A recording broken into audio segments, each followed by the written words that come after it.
Nako, nabalitaan ba ninyo ito? Ha? Nagbubunyi yung mga supporters ni Apollo Kibuloy.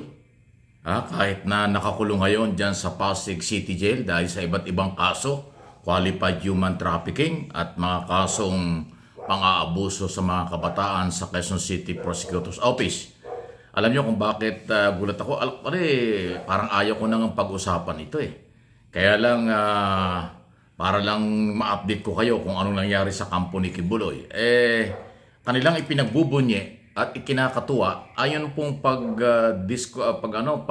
dismissal ng disqualification case ni Kibuloy sa Commission on Election. Meron kasi nagpetisyon na pinadidisqualified yung kanyang candidacy na kumakandidato for senador sa 2025. Iba't ibang issue. Pero sabi ng COMELEC, hindi na patunayan ang petitioner ang kanilang ground or pag-disqualify kay Kibuloy. Kaya sabi ng COMELEC ay kaya nila dinismiss. At katunayan ay pinapayagan si Kibuloy na tumakbo. Ayan. Yan yung pinagbubunye ng mga supporters ng dalo niya. Sabi nila, panalo daw yan. Panalo sa ang aspeto. Ganito yan para po maintindihan nyo. Sa ilalim po ng 1987 Constitution at mga batas na ginagamit ng COMELEC sa kasalukuyan, wala talaga silang karapatang mag-disqualified sa isang kandidato na inakusahan pa lang, nasa korte pa lang ang kaso at hindi pa convicted. Okay? Tandaan nyo yan ha. Walang batas na nagsasabi sa COMELEC na may karapatan silang i-disqualified ang tao na suspect pa lang sa kaso o under trial. Yan po pinagbabasihan. Okay? Yan nga yung malaking problema ng COMELEC. Kaya ngayon kung sino-sino nga lang kumakandidato mga convicted na sa iba't ibang kaso, nakakatakbo pa. May mga under trial sa mabigat na mga kaso katulad ni Kibuloy, nakakatakbo pa. May mga kulang sa kaalaman sa lalarangan ng politika, nakakatakbo dahil sikat, kakilala. Kasi ang qualification, napakababaw. Pasintabi na po, yun ang sinasabi ng batas At least 40 years old, nasa tamang gulang ka, marunong bumasa, sumulat, registered voters, at talagang Pilipino ka. Yun lang ang qualification. Hindi po nakalagay sa mga batas na kapag ikaw ay convicted o suspect sa mga kasong kriminal, ay ikaw ay disqualified na. Wala pong ganun. Yan nga yung gusto ng COMELEC na magkaroon sila ng sapat na mga kapangyarihan or batas na sila ay pwedeng mag-disqualified on the spot kapag alam nila ang nag-file ng Certificate of Candidacy kulang sa kaalaman o may mga kasong kriminal or convicted. Wala silang authority doon. Kaya para sa akin, hindi yan panalo. Yan po ay tama lang na ginawa ng COMELEC kasi wala naman talaga silang kapangyarihang i-disqualify. Di ba? Magaling kasing gumawa ng propaganda. Magaling gumawa ng panlilinlang. Itong grupong ito, nakakala nila't nanalo na pinayagan na panalo ng kung ano-ano. Doon lang sa isyong yun, nakataas yan ng bahagya kasi nga walang kapangyarihan ng COMELEC. Yan ang totoo. Yan ang totoo. Wala silang kapangyarihan mag-disqualified ng isang taong suspect ka lang. Si Kibuloy, by the way, under trial pa lang. Suspect siya sa kasong qualified human trafficking at child abuses. So, suspect pa lang, hindi napapatunayan. Ngayon, pinapalabas ng kanilang kampo at followers ay panalo at mananalo sa eleksyon. Ibang issue yun. Kung nanalo kayo, sa tingin nyo, nanalo kayo sa COMELEC, ibang issue yan, ibang level yan. Iba ang dating kapag sa aktual na kampanya at eleksyon sa Mayo, yung election day. Para namang gusto nyo palabasin na napakababaw ng mga Pilipinong botante. Napakahina ng mga botanteng Pilipino. Hindi po lahat. Majority pa rin ng mga Pilipino ay matatalino at hindi magpapadala sa propagandista o propaganda, mga fake news or panlilinlang.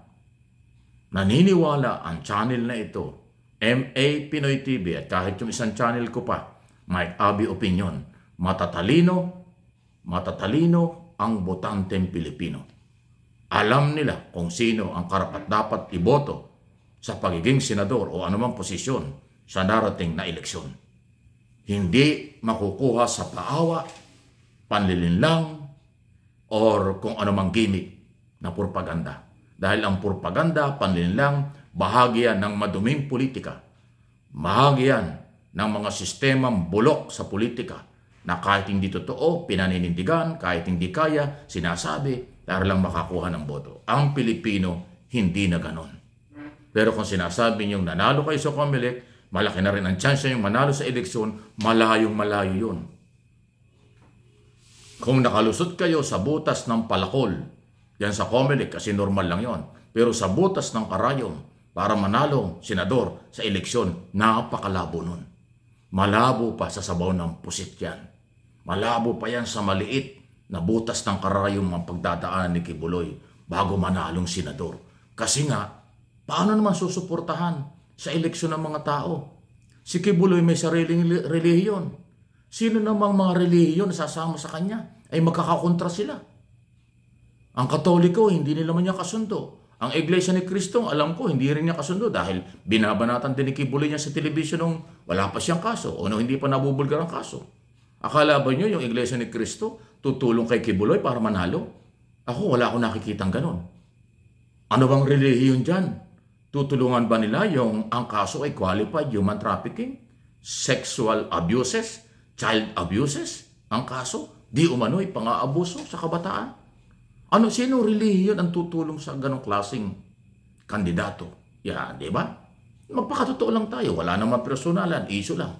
Talaga namang issue yan. Again, sa tingin ninyo, may mga relihiyon tutulong sa kanya? Kalokohan yun. Katoliko tutulong sa kanya? Hindi lang INC tutulong.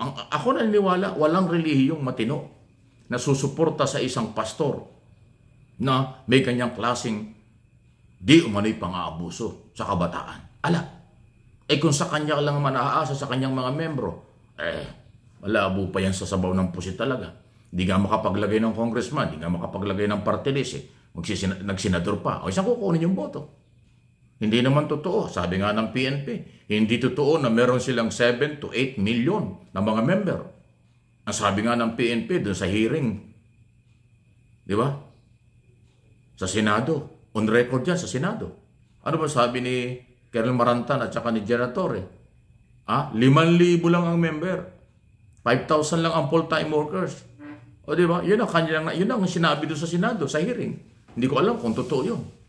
Masyadong maliit naman yan. Ako, ang tingin ko, hindi naman ganon. Pero yun ang ni-record at inireport ng PNP. O di ba? O paano makakagawa ng senador yung ganon? So, inuulit ko, walang personalan, issue lang ito. Kaya lang, huwag niyong linlangin. Huwag niyong bulahin yung mga tao. Ang mga tao at mga Pilipino, pare-pares nating mahal ito at pinaglilingkuran Ako at ang channel na ito, naglilingkod sa mga botanteng Pilipino at sa mga mamayang Pilipino. Sasabihin ko yung totoo. Kaya inuulit ko, matatalino ang botante. Hindi magpapalinlang sa maling propaganda or gimikan para lang makilala o manalo. Lumang tugtugin na yan, mapakapari ko. Magbago na rin kayo. Baka sakaling makabawi pa kayo. Please like, share ng video ito.